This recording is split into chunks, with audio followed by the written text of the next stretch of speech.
Hello everyone, hopes you are fine. This is Jaspreet from Aware Visa Immigration. आज इस video में बात करेंगे कनाडा स्टडी वीजा से रिलेटेड जो भी मिथ्स हैं उनके बारे में। बहुत सारे स्टूडेंट ऐसे हैं जो इन मिथ्स में बिलीव करते हैं एंड वो इन मिसकंसेप्शंस का शिकार हो जाते हैं। तो इस वीडियो में मैं आपको इन सभी मिथ्स के बारे में क्लियर करूंगा।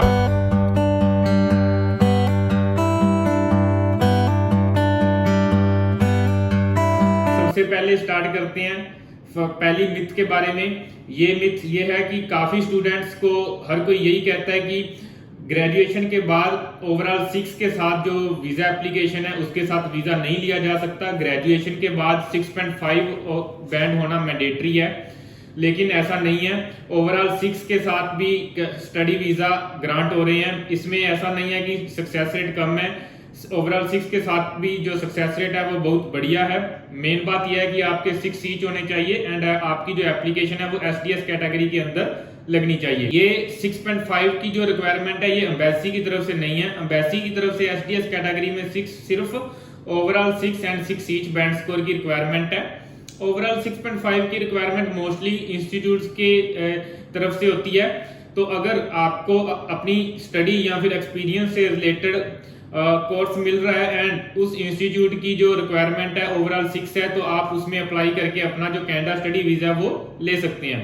अगर आपके जो इंस्टीट्यूट की रिक्वायरमेंट 6.5 है एंड आप आईएलटीएस में वो रिक्वायरमेंट मीट नहीं कर पा रहे, तो आप कोई भी और इंग्लिश प्रोफिशिएंसी का एग्जाम देके ऑफर लेटर ले सकते हैं और इंस्टीट्यूट की जो रिक्वायरमेंट है उसको मीट कर सकते हैं। फॉर एग्जांपल, अगर पीटी आप उस इंस्टीट्यूट में एक्सेप्टेबल है तो आप पीटी में स्कोर लेके आप ऑफर लेटर ले सकते हैं एंड एम्बेसी में आप अपनी जो फाइल है 6 ईच एंड ओवरऑल 6 स्कोर के साथ एसडीएस कैटेगरी में लगा के अपना वीजा जो वो ले सकते हैं। हमने काफी स्टूडेंट्स के ओवरऑल 6 के साथ वीजास लिए हैं जिन्होंने ग्रेजुएशन की हुई थी। इसमें हमने किरणदीप कौर, कुलविंदर कौर, प्रीत कौर एंड तमीम का वीजा लिया जिन्होंने ग्रेजुएशन की हुई थी एंड आफ्टर दैट उनके जो ग्रेजुएशन में स्कोर थे वो सिर्फ 6 ओवरऑल स्कोर थे। सेकंड मिसकंसेप्शन ये है कि अगर आपके 12th या ग्रेजुएशन में जो मार्क्स हैं वो 60 या 55% से कम है तो आपका जो कनाडा स्टडी वीजा नहीं आएगा। ऐसा बिल्कुल भी नहीं है। आपका जो कोर्स है वो सही होना चाहिए। आपकी जो एसओपी है वो प्रॉपर जस्टिफाइड होनी चाहिए कि आपने जो कोर्स है वो क्यों लिया एंड आप उस कोर्स को करके इंडिया में किन जॉब डेजिग्नेशन पे काम करोगे या फिर आपके क्या फ्यूचर एस्पेक्ट्स रहेंगे। अगर आप अपनी एसओपी को अच्छी तरह से एक्सप्लेन करते हैं और कोर्स सही लेते हैं, साथ ही साथ प्रॉपर डॉक्यूमेंटेशन अटैच करते हैं, तो आपका जो कनाडा स्टडी वीजा है वो जरूर आएगा। हमने काफी ऐसे स्टूडेंट्स का वीजा लिया जिनका जो स्कोर था या फिर परसेंटेज थी वो बिलो एवरेज थी और ऐसी थी जिनको मोस्टली कंसल्टेंट यही बोल रहे थे कि उनका जो कनाडा स्टडी वीजा है वो पॉसिबल नहीं होगा। इसमें हमने तमीम का वीजा लिया जिनके ग्रेजुएशन के बाद सिर्फ 49% थे एंड 2 बार उनका पहले रिफ्यूजल था। इसके अलावा हमने बहुत से 12th पास आउट स्टूडेंट्स के भी वीजाज लिए हैं जिनके जो 10th एंड 12th में मार्क्स थे वो बिलो एवरेज थे, जिसमें नवतेज सिंह, सर्जन, अमृतपाल सिंह, गरनूर सिंह, ये सभी बच्चे शामिल हैं। तो अगर आपके भी जो स्कोर है वो बिलो एवरेज हैं तो आपको वरी करने की जरूरत नहीं है। आपका जो कनाडा स्टडी वीजा है वो ग्रांट होगा। आपके जो आईएलटीएस में at least 6 each and overall 6 score होना चाहिए। थर्ड जो मिथ है वो ये है कि कनाडा में ऑस्ट्रेलिया की तरह स्टडी एप्लीकेंट एंड उसका जो स्पाउस है इकट्ठी फाइल नहीं लगा सकता या फिर इकट्ठा ट्रैवल करके कनाडा नहीं जा सकते। तो ये भी एक मिथ है। बहुत से एप्लीकेंट्स ऐसे हैं जिन्होंने Canada study visa plus spouse visa इकट्ठा लगाया और उनको वीजा वो मिला।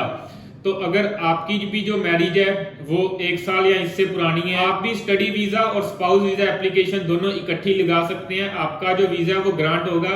इसमें भी फिर वही बात मेन रहती है, आपका कोर्स, आपकी डॉक्यूमेंटेशन एंड आपकी एसओपी।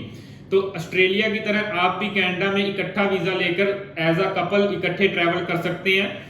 फोर्थ मिथ ये है कि काफी स्टूडेंट्स ये सोचते हैं कि अगर उनकी स्टडी के बाद जो गैप है वो 5 साल से ज्यादा है तो उनका जो स्टडी वीजा वो नहीं आएगा। तो ये भी मिथ है।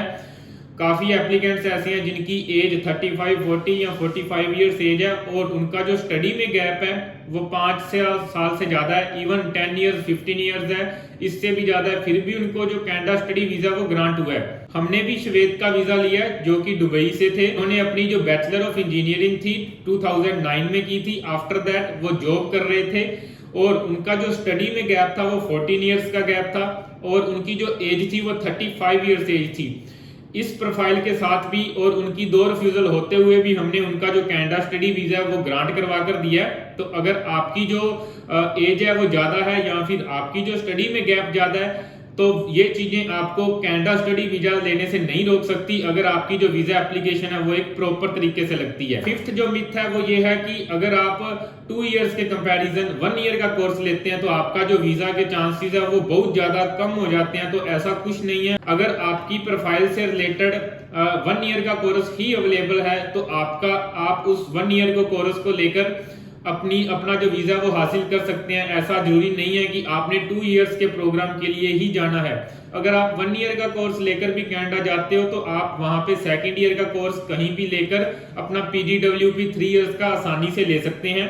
लेकिन अगर आप 2 इयर्स के कोर्स को लेने के चक्कर में एक इररेलेवेंट प्रोग्राम में अपनी वीजा एप्लीकेशन लगाओगे तो आपको रिफ्यूजल का सामना डेफिनेटली करना पड़ेगा।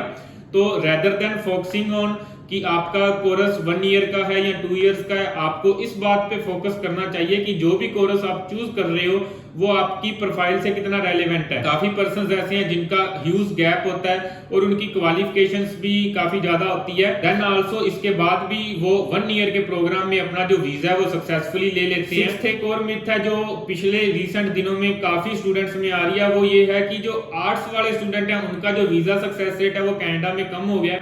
लास्ट ईयर भी मैंने काफी स्टूडेंट से ये बात सुनी, वो उनको मोस्टली कंसल्टेंट ये कह रहे थे कि आर्ट्स वाले स्टूडेंट्स का जो कनाडा में वीजा है वो नहीं आ रहा, लेकिन ऐसा कुछ नहीं था। हमने लास्ट ईयर भी आर्ट्स वाले स्टूडेंट्स का वीजा लिया, वो भी काफी स्टूडेंट्स ऐसे थे जिनके जो मार्क्स थे वो बिलो एवरेज थे, जिसमें गरनूर सिंह थे और भी कई स्टूडेंट थे। आपका जो वीजा है वो इस बात पे कभी निर्भर नहीं करता कि आपकी इंडिया में क्वालिफिकेशन क्या है। ऐसा कुछ भी नहीं है कि कोई एक टाइप के बच्चों का जो वीजा है वो आ रहे हैं और दूसरे टाइप के बच्चों के जो वीजा हैं वो नहीं आ रहे। हमेशा जो वीजा सक्सेस रेट रहता है वो इस बात पे निर्भर करता है कि आपने कनाडा में कोर्स कौन सा चूज किया है, आपने डॉक्यूमेंटेशन क्या लगाई है एंड आपकी जो SOP है वो कितनी जस्टिफाइएबल है या कितनी स्ट्रॉन्ग है। रिसेंटली एक और स्टूडेंट ने मेरे से कांटेक्ट किया, उस स्टूडेंट ने बैचलर ऑफ आर्ट्स की हुई थी एंड उसको भी किसी कंसल्टेंट ने यही गाइड किया कि बैचलर ऑफ आर्ट्स के बाद जो कनाडा में है वो वीजास नहीं आ रहे हैं क्योंकि उसके जो BA में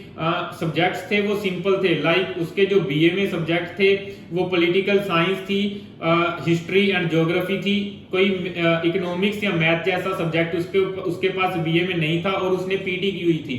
ऐसा बिल्कुल भी नहीं है कि अगर BA में आपके सिंपल सब्जेक्ट हैं फिर आपका जो कनाडा में स्टडी वीजा वो नहीं आएगा। हमने काफी स्टूडेंट्स के BA के साथ भी जो वीजाज हैं सिंपल सब्जेक्ट्स के साथ HRM के प्रोग्राम में लिए हुए हैं। HRM का प्रोग्राम बेस्ट प्रोग्राम है। अगर आपने BA की हुई है तो के जो सब्जेक्ट्स हैं वो कनाडा में इतने मैटर नहीं करते जितना कि ऑस्ट्रेलिया में करते हैं। फॉर एग्जांपल ऑस्ट्रेलिया में 12th में कोर सब्जेक्ट्स होने मैंडेटरी हैं, लेकिन ये चीजें कनाडा में मैंडेटरी नहीं है। कनाडा में अगर आपने वीजा लेना है, कनाडा में आप जो भी कोर्स चूज कर रहे हो वो आपकी लास्ट एजुकेशन या वर्क एक्सपीरियंस से रेलेवेंट होना चाहिए। आप मेन फोकस ये कीजिए कि आप IELTS कीजिए 6 ईच एंड ओवरऑल 6 स्कोर लीजिए। अगर आप PT कर रहे हैं देन आल्सो आप ये ट्राई कीजिए कि आपका एटलीस्ट PT में 60 स्कोर आए। और जो न्यू रूल है 10th of अगस्त के बाद PT ओवरऑल 60 के साथ एप्लीकेशन SDS कैटेगरी में जाएंगी, तो आपकी भी जो एप्लीकेशन है वो SDS कैटेगरी में जाए तो आपका जो वीजा है वो जरूर आएगा। तो अगर आपके पास कोई और मिथ आई है या फिर आपका कोई भी डाउट है तो आप कमेंट सेक्शन में राइट कर सकते हैं। I will definitely answer you, या फिर आप हमारे नीचे दिए गए नंबर्स पे हमें कांटेक्ट भी कर सकते हैं। इसी तरह की यूजफुल इंफॉर्मेशन के लिए आप हमारा YouTube का चैनल सब्सक्राइब कर सकते हैं। Thanks a lot.